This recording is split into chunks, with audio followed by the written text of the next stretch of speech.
Hey guys, post-recording Ruben here. Turns out after looking at some of the shots I recorded for the video, I realized that I was speaking a bit, quick. So just a bit of a disclaimer before this video starts. Bye.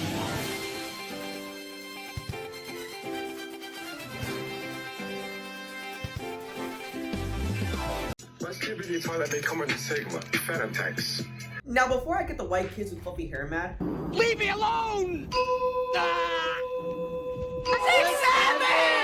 I will admit, I did enjoy the album.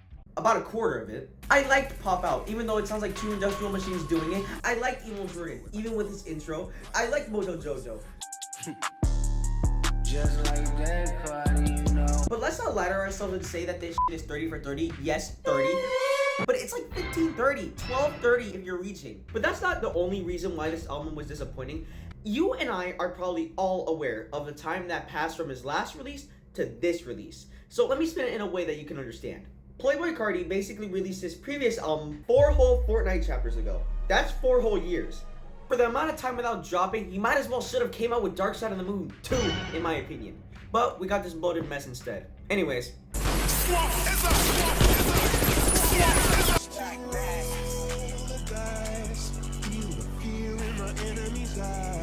Let me start off by admitting my guilt to a truly terrible crime. I am a fan of Coldplay. Now, look, come on, you guys. They have good stuff in their pre- and post-sellout era. Did we just all collectively forget about albums such as their modern opus, Everyday Life? Oh my god, we did. But that album came out in 2019. In 2021, when Coldplay were gearing up to release their new album, Music of the Spheres, my ass, I was 13 at the time, my ass was excited for this album. I was talking to my mom about this. Mama! What? I hypothesized what the songs would sound like from snippets. I treated this shit like my wedding was tomorrow. And then, the day came. Yippee! I was ready, and the first thing I did when I got up in the morning, I played the album, and...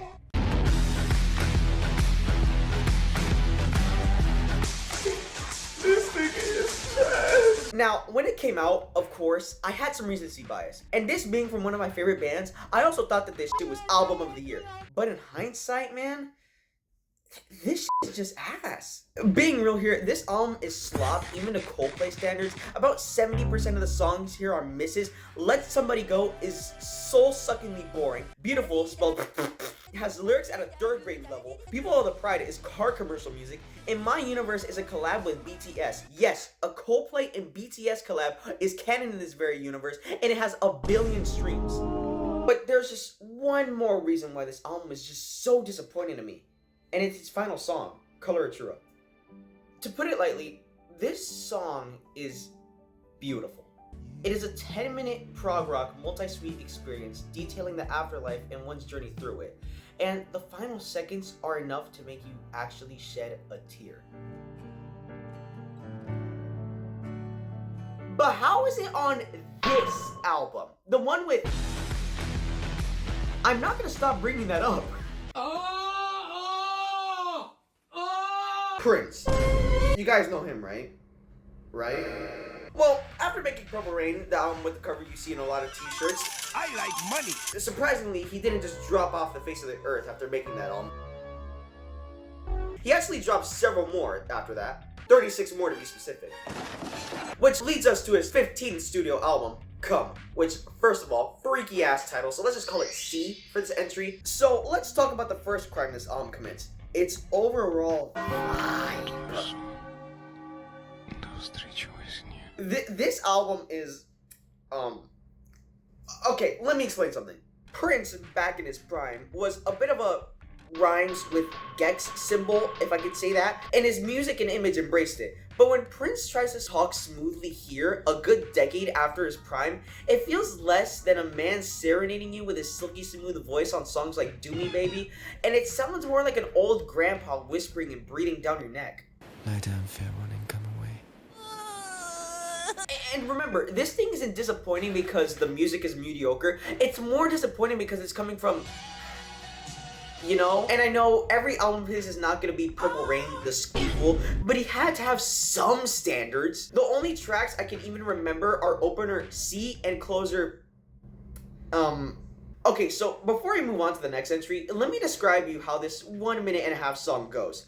There's no music, only Prince and some unknown woman doing it, while a guitar sounds like it wants to be put down. The rest of this album for me was just in one ear and out the other. The rest of the songs I didn't talk about were just really forgettable. Back when they thought pink polos would hurt the rock, before Cam got the shit to pop, the doors closed. Was a Kanye fan. I'm evil. His first collab album with Ty Dolla $ign, Vultures 1, was released in 2024. I was about 14 at the time. And don't get it twisted, I was excited, and so was the whole Kanye fandom, you know, despite... But this time, Kanye was actually gearing to drop the album.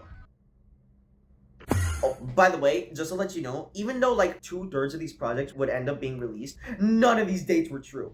Vultures 1 was released on February 10th, 2024. Vultures 2 was released on August 10th. And for Vultures 3, it's already rare for Kanye to commit to dropping 2 albums. We were never getting a third. About 2 days after the album dropped, I decided to listen to the album because, you know, this was still Kanye at the time. He was still somewhat regarded as a generational artist, so I put my headphones on and fully listened to the album. Now, of course, having some recency bias, again, my first impression was, this is good! And then after a while, it was, okay, maybe the album isn't the best in this discography, but it's still an enjoyable listen. And then after a couple more re-listens, it was, okay, this shit is mid as hell. Yeah, this is a stinker. In the context of music in general, let alone Kanye's discography. And oh my, where do I even start? I enjoyed the first few tracks. Hell, I even liked Paid, but that's because I'm already a fan of house music, so that's probably cheating. But when you get to that middle part after talking, that shit is like no man's land. That repeating sample on Hood Rat makes me feel like I'm having a lobotomy. Burn is boring, I'll be the first to say it. The title track is god awful. Carnival. Beg Forgiveness is audible melatonin, the way it makes me want to go to sleep. Problematic is alright. It's also where that Aldi line came from.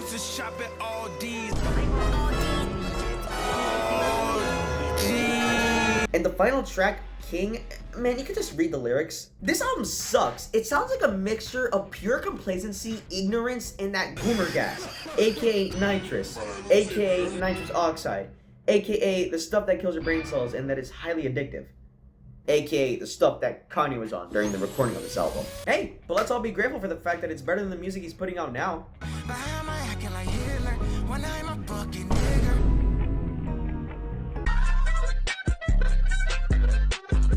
But since we're all gonna die, there's one more secret I feel I have to share with you.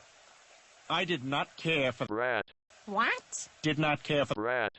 How can you even say that, Dad? Didn't like it. Peter, it's so good. It's like the perfect... Album. This is what everyone always says. Whenever they say, oh, On Dutch 360. I mean, you listen. never see... Club Classics. no, fine.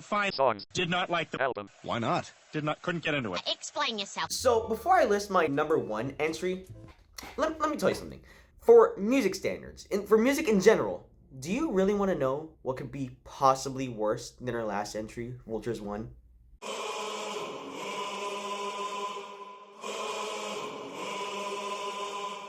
I will admit, around this time, I still had hope. I thought maybe with this release, Kanye would clean up his act. Artistically, I mean, like those tweets, man, my god. And maybe Kanye would just snap out of it and return to being regarded as that generational artist that inspired millions across the world every day. So, in August 10th, he released his second collab album with Ty Dolla $ign and ChatGPT. For those who don't know, 2 or maybe even more of these songs on the album have AI Kanye vocals that sounds like he has bronchitis. Up on Prince's couch, always wanted to know did Biggie get a big house. And other than that, the album sucks in every possible way. Even worse than Vultures 1, the lyrics are either dumb, AI, or creepy.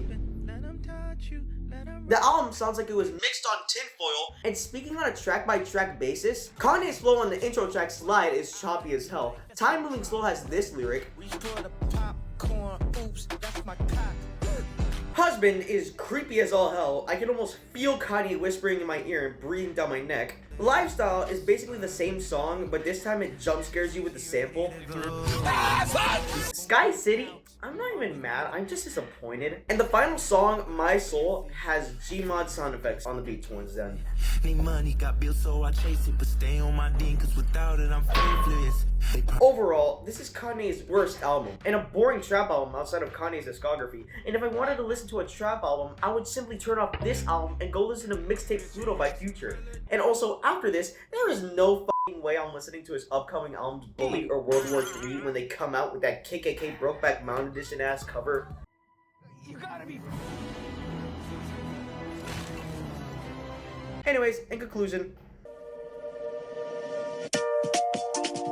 I'm a bun, I'm a bun, I'm a tasty, tasty bun to be baked and eaten. Oh, how fun, you can have me with breakfast, have me with